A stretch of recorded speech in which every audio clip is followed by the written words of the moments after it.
La reforma Murat al Código Nacional de Procedimientos Penales, parte 3. Bueno, pues continuando con los comentarios en torno a esta propuesta que se cocinó desde el estado de Oaxaca y que concretamente pues abarca 21 puntos que vendrían a modificar algunos aspectos del Código Nacional de Procedimientos Penales y que incluso pues también se buscaría paulatinamente una reforma constitucional. Pues bueno, en este caso vamos ahora con el punto 13. Ya se han mencionado varios aspectos que rondan sobre diversos tópicos como la competencia, los ingresos, algunos aspectos relativos a valoración, entre otros. Pero bueno, ahora vienen otros puntos que son igual de trascendentes, algunos de ellos benéficos, otros un poco criticables y otros más un poco desmedidos. Y bueno, ¿qué dice el 13? Autorización para obtener información protegida por el secreto bancario, clarificar la delegación de facultades en el ámbito local e incluir un recurso contra la determinación del juez en relación a la intervención de comunicaciones privadas y al secreto bancario. ¿Qué es lo que dice, al menos de forma genérica, en este punto la propuesta? Con la entrada en vigor del código se establecieron nuevas figuras procesales, las cuales han definido la ruta de la persecución. En lo que atañe a los actos de investigación a cargo del MP, el constituyente estableció distintas clasificaciones, una de actos que la institución puede realizar dentro de su competencia y otra donde se requiere autorización judicial previa. Creo que para empezar desde aquí vamos mal porque pues yo creo que lo oportuno sería decir que son tres. Los actos de investigación que se realizan dentro de ese marco de competencia del MP, los que se realizan dentro de ese marco pero que requieren una ratificación posterior, por ejemplo las medidas de protección, el ingreso al lugar cerrado y la ratificación de datos conservados, y un tercer grupo que son los de autorización judicial previa. Entonces, desde ahí quien hizo la iniciativa pues no logra identificar adecuadamente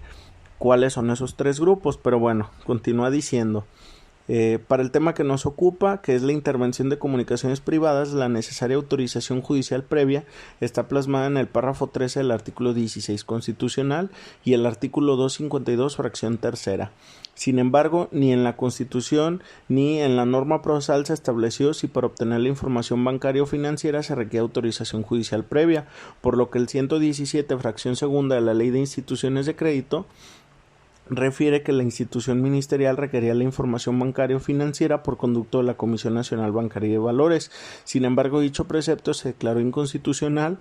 por el máximo tribunal mediante amparo directo en revisión 502 del 2017, en donde se estableció que para obtener esa información la institución debe acudir ante el juez competente para su autorización. Cabe señalar que al dictarse la sentencia de amparo ya no estaba vigente el texto del artículo 117 fracción segunda en cita. Sin embargo, todo su contenido fue recogido por el 142 de la Ley de Instituciones de Crédito, precepto que aún está vigente. Se estima que el criterio del máximo tribunal es adecuado para regular la forma de obtención de información bancaria o financiera. De ahí que en esta iniciativa proponemos elevar a rango constitucional dicha técnica de investigación como acto que requiere autorización judicial, por lo que se propone modificar el párrafo 13 del artículo 16 constitucional e insertar dicha porción normativa. Igualmente se propone modificar el epígrafe y el primer párrafo del 291 del Código para incorporar la propuesta citada y así generar seguridad jurídica en la aplicación del derecho y reformar la fracción tercera del artículo 252 de la misma norma para establecer con precisión que dicha técnica de investigación requiere autorización. Igualmente, resulta fundamental que cuando la autoridad judicial niegue autorizar la entrega de información bancaria o financiera exista un medio de impugnación eficaz, y para ello se propone modificar la fracción quinta del 467 del Código, precisamente para incorporar dicha hipótesis. De la misma forma se propone incorporar la facultad del MP de inconformarse contra la determinación del juez que niegue la intervención de comunicaciones privadas. En lo que atañe a la competencia en materia de intervención, ya se encuentra delimitada por el 16 constitucional, siendo a favor del juez federal. Sin embargo, en cuanto a la autorización para obtener esa información, no se determina si es de competencia federal o local, lo que ha traído consigo incertidumbre en la operación, de ahí que resulta importante especificar la competencia judicial y se estima que debe ser a favor del juez federal, dado que la reserva de la información bancaria deriva de la Ley de Instituciones de Crédito, que tiene su origen en las leyes que se dictan por el Congreso de la Unión. Entonces, eso a grandes rasgos es lo que se estaría proponiendo en este punto. Y aquí lo que resultaría relevante destacar es que efectivamente, pues ya dentro de la propuesta se establece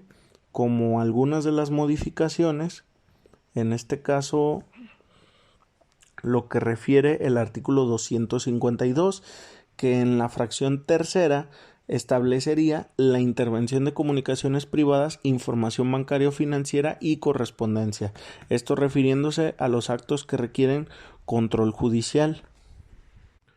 Subsecuentemente también habría una modificación al artículo 291 para ahora en su título establecer intervención de las comunicaciones privadas o la obtención de la información bancaria o financiera, y establecería: cuando en la investigación el MP considere necesaria la intervención de comunicaciones privadas o la obtención de la información bancaria o financiera, el titular de la Fiscalía General de la República o el titular del MP de la entidad federativa o en quienes se delegue esta facultad podrán solicitar al juez federal competente por cualquier medio la autorización para practicar la intervención o requerir información bancaria o financiera, expresando el objeto y necesidad de la misma. Un párrafo segundo que diría: la información bancaria o financiera abarca todos los datos relacionados con la cuenta y el titular. Esa vendría a ser la siguiente de las modificaciones, y posteriormente vendría otra modificación más, como ya se adelantaba, que en este caso es al artículo 467 y concretamente la fracción quinta, para ahora establecer como resolución apelable las que se pronuncien sobre las providencias precautorias o medidas cautelares o de las que niegue la intervención de comunicaciones privadas o la información bancaria o financiera. Creo que con base en esta propuesta que se realiza, algunos aspectos pues ni siquiera resultarían perjudiciales, como sí lo han sido otros de los que se han enunciado. Concretamente, pues el elevar esa ratificación o esa autorización para que sea concedida por parte de un juez federal, pues sí resulta relevante, ya que pues en la práctica muchas veces quien la solicita suelen ser los jueces de control locales, y pues esto no tendría como cierta armonía con lo que se propone, que es como equiparar lo que es esta solicitud de información bancaria a lo que es la intervención de comunicaciones, y me parece un acierto el que se pretende de hacer de esta forma. Y por otro lado, el hecho de que se pretenda incluir un recurso de apelación o como uno de los supuestos para la procedencia del recurso de apelación, pues también resulta significativo, ya que pues al menos en la regulación actual el código pues tiene varias inconsistencias, como lo es el hecho de que pues como tal podemos identificar 4 modalidades de la intervención de comunicaciones, que vendría a ser la intervención por sí misma, la extracción de información, la localización geográfica en tiempo real y la entrega de datos conservados. Los últimos dos están regulados en otro artículo, que es el 303 del Código Nacional, pero de manera inexplicable en esos últimos dos sí hay la posibilidad de apelar una resolución adversa hacia el Ministerio Público, y por alguna otra razón el 291 no establecía la posibilidad de apelar cuando se trata de las primeras dos modalidades, pero pues cada una es significativa, cada una es importante por diversas razones, y pues claramente pues resulta un poco más benéfico aquí sí para tanto la postura ministerial como para la propia víctima el hecho de que pueda existir este recurso, porque pues finalmente pues no siempre los jueces de control del Centro Nacional de Justicia Especializado pues van a tener la razón y mejor que de pronto también pueda haber un análisis por parte de un tribunal unitario sobre dichos tópicos. Entonces creo que este punto sí resulta ser un acierto dentro de la propuesta. También hay que decirlo, el que se trate ahora de regular de esta forma pues puede significar en algunos de los casos que vaya a haber como un más retardo en este tipo de solicitudes, pero ya esto son cuestiones operativas que podrán corregirse en la práctica. Por ejemplo, en el tema de los datos conservados, pues hay disposiciones dentro de los convenios de colaboración, dentro de la propia Ley Federal de Telecomunicaciones, de una temporalidad específica. Entonces, pues también hay que sujetar a la Comisión Nacional Bancaria y de Valores para que sea una entrega eficaz y con prontitud y pues que no sea perjudicial para la propia investigación de la gente del Ministerio Público, porque muchas veces la información que de ahí deviene pues puede servir para desarrollar y explotar las líneas de investigación. Entonces, pues creo que puede ser un acierto, pero ya operativamente tendrán que buscarse mecanismos para que eso no signifique un retardo y pues también en su momento concederle la competencia. Imagino que será seguramente también el Centro Nacional de Justicia Especializado para que conozca de dicho aspecto. Continuando con la propuesta, viene un punto 14 que es prueba anticipada en menores de edad en delitos sexuales y en casos de amenazas, y refiere a grandes rasgos. Proponemos que se precise en el 304 del Código la posibilidad de desahogar prueba anticipada en casos de niñas y niños, es decir, personas que aún no cumplen los 12 años de edad, ya que es aceptado que existe una amplia posibilidad de que la niña o niño olvide la información de la cual es testigo, pues la memoria se desarrolla con la edad y está condicionada a la madurez neurológica. Al respecto, el protocolo de actuación para quienes imparten justicia en casos que afectan a niñas, niños y adolescentes de la Suprema Corte de Justicia de la Nación señala que en la infancia, 1. La memoria infantil puede perderse y o tergiversarse con el paso del tiempo más fácilmente que en una persona adulta, y 2. Niños y niñas son mucho más sugestionables que una persona adulta, de tal forma que cuanto más tiempo transcurra desde que sucedió el hecho hasta que se toma la declaración, más aumenta el riesgo de influencias y tergiversación del recuerdo de lo que sucedió. En la práctica, en estos casos y por las razones, la prueba anticipada se solicita bajo el supuesto de la fracción tercera del numeral. Sin embargo, esta cuestión se somete a consideración e interpretación del juez, que en caso de que decida que no es procedente, se pone en riesgo la prueba que pudiera obtenerse, lo que se superaría si queda precisado en el artículo en cita la posibilidad de que pueda desahogarse bajo esa dinámica.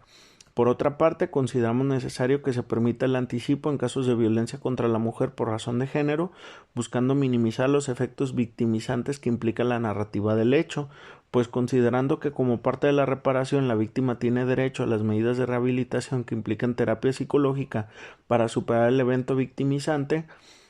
Por consecuencia, si posterior a recibir esta rehabilitación la víctima es sometida a un interrogatorio y contrainterrogatorio, los cuales imponen a las víctimas una situación de angustia y estrés, resulta una regresión en su proceso de recuperación y por consecuencia una victimización mayor. Esta reforma ayudaría a asegurar la prueba, sobre todo en los casos en que el agresor tiene una relación con la víctima, pues en estos supuestos las mujeres tienden a abandonar el procedimiento penal con el paso del tiempo, lo que es atribuible al régimen patriarcal en el que nos desenvolvemos y en el que se encuentran inmersas las víctimas, ya que la mayoría están bajo patrones de conductas tales como dependencia económica, rechazo social y criminalización, ausencia de redes de apoyo, rol de cuidadoras y no proveedoras, lo que les motiva a desistir. Luego entonces, si entendemos esta realidad y consideramos que tenemos la obligación de crear leyes con perspectiva de género, esta reforma resultaría importante para disminuir la impunidad en los delitos por razón de género, pues la experiencia enseña que las víctimas están mayormente dispuestas a declarar en los primeros momentos luego de ocurrir el hecho. Finalmente, uno de los métodos utilizados por la delincuencia es la amenaza a la víctima y al testigo.